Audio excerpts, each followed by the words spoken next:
everybody, good morning, good afternoon, and good evening. Welcome to Beekeeping for Newbies. This is Jeff, and this is episode 19. Thank you so much for tuning in today and for listening. I do appreciate you.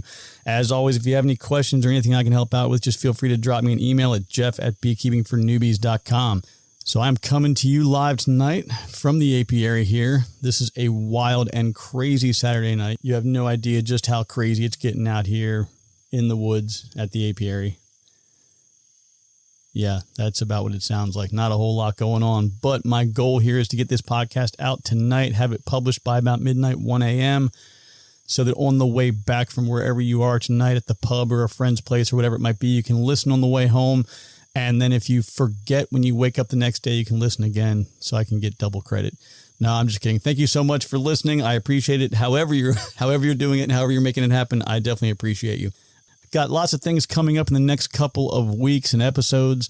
The one thing I wanted to touch on right now is, I've looked outside recently and I'm looking at my colonies and, there's a lot of bearding. There's a lot of, outside the colony activity. And, that can be a little daunting, a little bit disturbing for a new beekeeper wondering what's going on. We're going to talk about that and help you kind of manage that a little bit.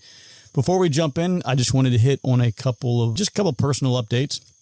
First one here is I had a great visit with an old Army buddy, came to town for 4th of July, and I haven't seen him in a year, but always great to catch up with he and the family.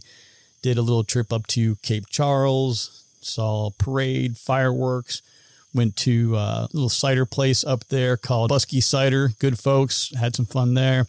Fireworks in the evening. I think a couple days later we saw a baseball game, watched the Tides get it handed to them last Tuesday. That was pretty embarrassing, and did a little bit of fishing, and we may have been overserved once or twice, but that is something that happens when old buddies get together. But that was definitely a good visit. Appreciate him coming to town. The other update that I have is I was actually planning to come down to the apiary right before the storm, the tropical storm that came through. I wanted to come down and check everything out, make sure things were tightened down. And I really wanted to burn the last of that burn pile before the storm got here, because that rain would really help to keep things under control and prevent extension. But I had my second COVID shot the day before, and I was feeling a little bit run down. I actually, quite honestly, I felt worse than I did when I had COVID last year. So I just kind of decided to sit tight, stay home, watch a little TV, and relax. Anybody who knows me, obviously, is probably hearing this and saying, what do you mean? You said you weren't going to get the shot. Yeah, I was dead set against it. I was just really basing it off of what I learned in, I guess middle school, high school, and college, that, once you have a virus, your body creates antibodies and you wouldn't need a vaccine. But this is a very unique and special virus that is different from what I've been told. So I wasn't going to get it, but I also recognized that in order to leave the country and go to another country, they're going to require me to have it to get in. So I did what I had to do to make sure I can leave. That being said, the episode title here today is Beat the Heat. I chose that title because it reminded me of the old basic training days. And, the drill sergeant would be walking around and it was hot out and they would just randomly say, beat the heat. And everybody had to scream back, drink water. And then you had to take out your canteen and take a big old drink of water. But I used that because the bees at this time of year, it's really, really easy for the colonies to get stressed out. So you think about this spring where there's this massive nectar flow, big buildup of population. They're packing everything in. You've done everything right. You've managed the swarm prevention. You've got your honey supers. Maybe you've recently extracted some honey. So you've been, doing everything you can to keep them happy. And then you look outside and you see this massive beard off the front of the hive, or you see them, just all over the place, and you're trying to figure out, what's going on. The three things I think you want to keep in mind here are going to be water, ventilation, and space. Early in the season, a lot of times you had to make sure you had a larger population, or you at least had to use some caution when splitting early, because you needed to make sure that those cooler nights that there were enough nurse bees to cover the brood and keep them warm. Now at this time of year, you can actually, if you're supplemental feeding and you're giving, pollen substitute and things like that, you're still simulating a nectar flow for them. So now your situation can actually get compounded and get a little bit worse, because you have new brood coming in, new bees being born, and they're all hot, they're irritable, and you can kind of create some conditions that would be favorable to a late season swarm or even them absconding and leaving altogether. So we're going to talk about, again, water, ventilation, and space and what we can do to help address that. And if you're thinking about the temperatures back around the springtime, you can get anything. I've had spring freezes. I've had, down around 0 degrees Celsius, 32 Fahrenheit. I've had that happen before. It's been a couple of years, but it's not uncommon for temperatures to get down into the 40s or low 50s. Right now, I would say that you're probably looking at probably somewhere 69, 70 to 73, 74 Fahrenheit at night. So like 20 to 21 Celsius. Or during the day, you're probably somewhere in that 84, 85 Fahrenheit to maybe as much as 100 degrees. So this would be like a 29 to like 37 range on the Celsius scale. Notice I'm trying to accommodate our number 2 listenership in Canada. So thank you folks up there. But being mindful of all these variables and factors definitely will help you to make a better decision as to the interventions that you're going to do to make sure you're keeping them cool. So water source. When I first started beekeeping, I learned that water was important as part of the cooling process. I thought, okay, well, I'm going to put a bucket out. I'm going to make a little float, something I can put in there the bees can land on. They can drink the nice fresh water. And I put it out and I go and check the next day. And it was only 10 feet from the hive. Walk over the next day, not a single bee on it. So I thought, okay, well, maybe it'll take them a couple days. 4 or 5 days go by, not a single bee on it. Look about 15 feet over to the other side. There's a dirty, funky puddle of water, and there's 15 bees drinking out of the puddle of muddy water. So don't worry about making something. You don't have to go get some Fiji water or anything fancy. Just make sure that there is something around that they can drink from. But obviously being mindful of the fact that if something is there and there's a continuous water source, you might be making a breeding ground for mosquitoes. That's obviously something you want to be thinking about either way. On the ventilation side of it, there's a few different things that we can look at, and I'll just kind of start that off, kind of really at the bottom.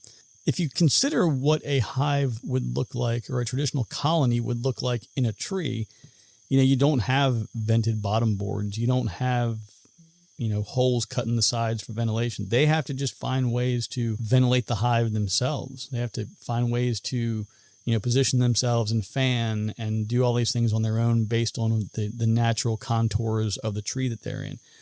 The benefit that we have as the beekeepers is we can just kind of observe what's going on and we can make adjustments as needed. At this time of year, actually usually a little bit earlier, I'm just a little bit behind the 8 ball, but at this time of year on some of my local hives, like some of the colonies I keep at the house, that's where I'll go ahead and switch over to a screened bottom board.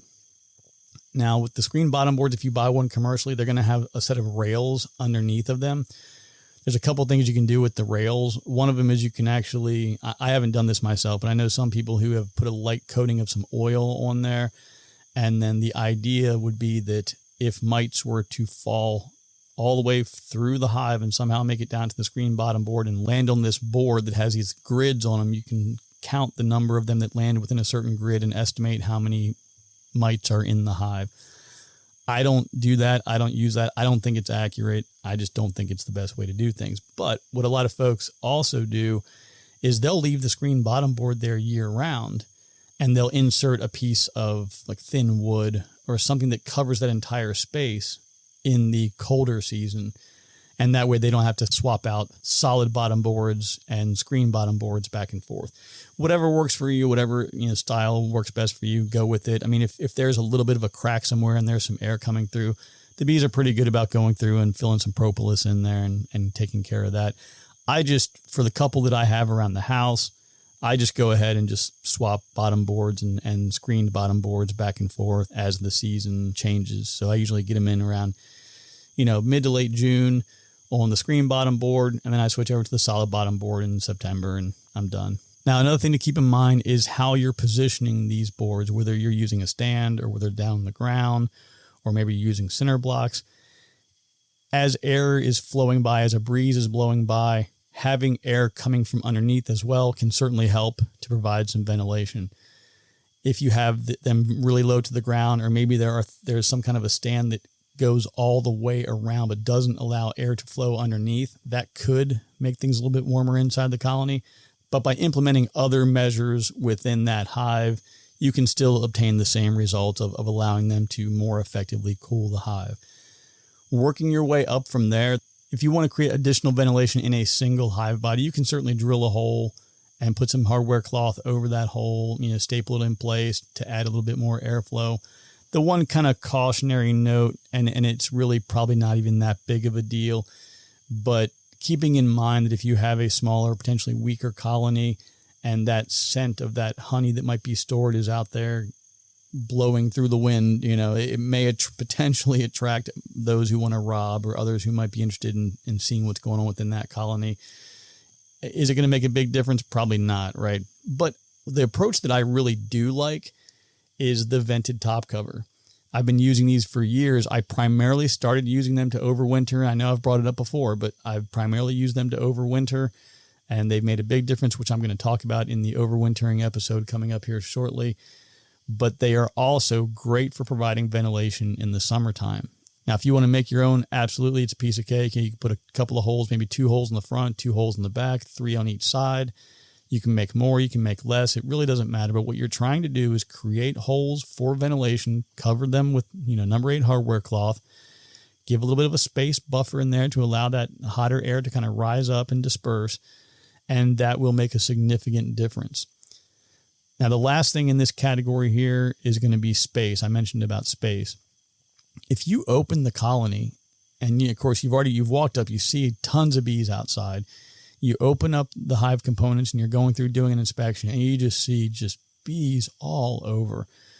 That's kind of getting you to a position where they may be stressed out. They may be on the verge of absconding. The simplest, easiest thing to do, again, if it's a good, strong colony, this is not going to be an issue at all. Just give them more space. Add a honey super. Add another, if you have a single deep, add a second deep. Just do something to give them more room to move around. And again, particularly if you're still on a nectar flow or if you are supplemental feeding, they're going to need more space anyway. And if for some reason you come back in a week, 10 days, 2 weeks, and they're not using that space at all, and all the bees that were outside are now back inside, you can always take it away. You don't have to leave it there forever. But on these particularly hot days, giving them a little more space to move around while still providing protection for them makes a big difference. You have, let's say you have a couple thousand bees hanging out outside the colony, and then it starts raining and pouring down rain on them, right? I mean, normally they can kind of crawl back inside and it's not the end of the world. But I've seen situations where they get kind of beaten down by a big storm and several of them end up dead on the ground. So, give them as much space as you can, and those problems can usually kind of take care of themselves. We're going to get into part 2 of the episode and jump into some listener emails and maybe talk about a few other things that we've got teed up here in the coming weeks. So right now I've got a couple of things I wanted to review real quick. So we got an email from Laura out in Washington State, and she had a challenge with a single brood chamber with honey supers above that. They're running a queen excluder under there, right? So we've talked about this type of configuration before, right? Nothing wrong with this. Single deep, queen excluder, and then you just run your honey supers above that. So that's exactly what Laura's doing, first-year beekeeper. And the problems that she's running into is, these deeps are completely packed, right? There's just wall-to-wall, as full as they can possibly be. She's using the right cell foundation from Man Lake, which is kind of the same stuff that I've been using for several years. And they're just not drawing it up. They're not going in there. They're not accepting it. They're not doing anything with it. This is not an unusual or uncommon problem. I've had it happen to me as well. In fact, it's something that happens to that foundation almost every time I use it. From the factory, when they make it, it's going to come with a light coating of some wax. But it's really not enough. I think that I've had good luck. If I take it right out of the box, throw it into a colony, they usually accept it pretty well. Once I've had it for a season, that no longer applies. So what I end up doing is a couple different things. I've had some luck with, right before I put them into a colony, taking sugar syrup and just kind of spraying them really good on both sides and dropping them in. That has seemed to help and make things better. But the most effective route, I've just used, old comb that I've had in other colonies. I haven't tried any kind of commercial wax or melting down an old candle or anything like that. I just use regular, beeswax that I've got from other colonies. But you could also probably melt down some foundation as well. But I grabbed an old pot, like a little boiling pot from, I think it was like Goodwill or something years ago. You just put it on a little burner outside. I mean, you can do it inside if you want. I'd probably recommend, doing that in the garage, particularly if you're a guy. Don't go into the kitchen and start destroying your wife or girlfriend's kitchen with melting wax and stuff, man. You're not going to hear the end of that one. So that's a no-go. Don't do that. But anyway, melt that wax down and then just get a regular paintbrush and brush that on both sides of your frames and do that with all of them. Let them dry, dry real well and cool, and then put those into the hive. I think you'll see a much, much better acceptance when it has that fresh, natural kind of comb smell and feel form. That should make a big difference. We've talked before about the trick of, moving frames up and other things you can do. But in this case, that would not apply, right? You're talking about a deep brood chamber that would be having to move up into a medium honey super. That just would not work. Now, the next email I have is from Robert, and he brings up a couple of questions and points around some of the ads and the breaks and the volume and things with the podcast. So this is more of kind of a technical non-bee question, but I wanted to make sure I brought this up because if someone else is experiencing this in the same way and it's as challenging for you as it is for him, I definitely want to hear about it. But I also want to kind of shed some light on how things are done sort of technically. So once I put the material out there, I upload it, and then it's the actual podcast host who handles all the volume and the ads, which ads are put on, which of their customers are actually buying specific spots on different shows and things. So that's 100% managed by them. I can't control the volume, unfortunately. All of my volume settings were done through a friend who helped me get everything tuned in based on kind of industry standard best practices and all this kind of stuff that I know absolutely nothing about. But there's a whole lot of it that's really out of my hands. Now, one thing I can influence, when I first started the podcast, I was not ad eligible. I was not doing any advertising. I just talked for a little while, and when I was done, I closed everything, and that was that. As listeners increased, then they reached out and said, hey, you're eligible for advertising. And I said, great, let's do it. And then I kind of had to go back and sort of retrofit ad places into the old podcast that I'd already done that I had no plan to put advertising in. So I think in those first 5 or 6 episodes, it can be a little bit goofy, and I apologize for that. I'm trying to make it better and make a more smooth transition and make it flow a little bit better. I'm just, again, still in kind of my rookie season here as well with some of these technical AV things, but I'm doing the best I can to figure that out. Okay, and the last question that I had was from Michael, and he was asking about natural herbicides. Any recommendations on natural herbicides to put around the colonies? I think he's up in Wisconsin, and he mentioned that, it's just there's all these things that are popping up around the hives, and there's rocks in the area, and it's really tough other than, manually cutting everything. And you're just trying to figure out what might work. And my gut instinct on this one was to go to what I had done because I lived near the water, and I was trying to find something natural that I could use to, kill weeds and things. And I kept coming up with things that were vinegar and lemon. And I was kind of going to default to that. And I thought, well, let me just double check because this is not an area that I have a lot of expertise. And one of the first things I read was definitely don't use vinegar around the bees. Apparently it kills them on contact. So this is not something that I've done or experienced, but I wanted to pass that along as kind of a public service announcement there. Definitely don't do the vinegar thing. Now I can tell you what I do is there's a couple of different things you can do depending on your situation, the equipment you have, and all of that. What I tend to do is I have one of those DR brush mowers. So if I'm going to a new area that I want to put down a few colonies, I'll come through with the DR first and I'll knock everything down. Once that's done, then I go with a bladed weed eater and I create a dust storm. Basically, I go in and I will tear up all the way down to the ground as much as I can and just keep going until there's nothing left. And that seems to work pretty well as far as keeping, most of the weeds away for starters. But of course, they're always going to come back, and preventing them from coming back is always the real challenge. I think another idea might be laying down some landscape fabric. So do something similar to what I just did, where you cut everything, lay some landscape fabric down, and then maybe put something on there for some weight, some stone or something else to kind of hold that landscape fabric in place, and then put your colonies on top of that. Another option might be if you were to palletize them. You could maybe, come in the evening, it gets dark, go ahead and cover the entrance, lift up with, if you had a tractor or a couple of friends, you could lift up the pallet, move it to the side, cut that area, and then move it back into place. If you only had a couple of hives, that wouldn't be a big deal. One thing I've also done too is I have a sawmill, and when you're sawmilling, there's always waste pieces from those first couple of cuts. I've gone ahead and laid down some boards on an area that was grassy or weedy. Just lay some of those scraps down there for 5 or 6 days a week, whatever. And then when you're ready to go put a colony there, everything that's under it is dead. So maybe throwing a couple of old boards or, a log from a wood line might help with that as well. So just a couple of ideas there. I know that's not the question you really asked. I think the one answer I found was an herbicide called 2-4-D. And from what I read about that, it said it's bee friendly, but then there were other articles I saw that talked about how critical it was that you made sure the measurements were exactly right when you mixed it.